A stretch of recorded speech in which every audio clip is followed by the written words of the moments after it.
Avec nous sur ce plateau, donc, notre invité Laurent Vibert. Bonjour, vous êtes, je disais, expert en communication, ancien pompier. On voit là à l'instant dans le sujet qu'on vient de voir des habitants qui prennent des barques. Est-ce qu'il n'y a pas parfois des prises de risques? Est-ce que vous avez le sentiment que la population française est suffisamment préparée pour ce genre de situation?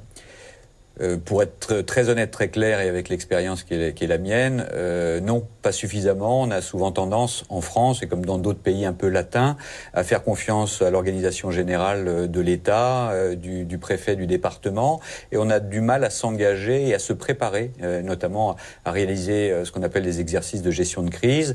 Donc il y a un engagement de la population qui doit être très fort. On le voit, l'entraide est là, donc ça c'est très bien, mais c'est du réactif, on n'est pas assez proactif.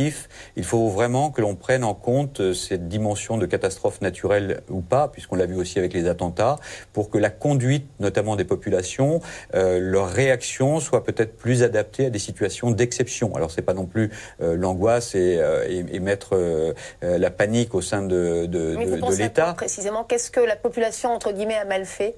C'est pas mal fait, c'est qu'elle est dans la méconnaissance. On l'a vu avec les gestes de prompt secours suite aux attentats à Paris, où les gens ne savent pas alerter peut-être les secours dans un premier temps, réaliser les premiers gestes de prompt secours, notamment le secours à victime, poser un garrot, arrêter une hémorragie, renseigner et s'adapter, avoir un comportement adapté. C'est un peu cela. Et je rappelle que la loi de 2004 prévoit que le citoyen est le premier maillon de la chaîne des secours. Donc il a aussi un rôle, j'ai un rôle à jouer dans l'organisation certes des secours, mais aussi dans la conduite de ces opérations un peu spéciales. Donc il faut être à l'écoute, il faut bien évidemment suivre les informations et être aussi dans une préparation. On le voit par exemple les Japonais qui sont beaucoup plus structurés et qui respectent ce que l'on dit de manière à protéger la population et à se protéger eux-mêmes. C'est aussi cela, la résilience.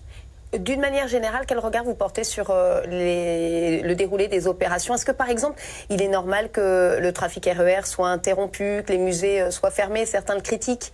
Alors là, il faut être très clair. Les inondations avec ce type de crue provoquent des dégâts et des arrêts momentanés et peut-être de moyenne et longue durée des infrastructures.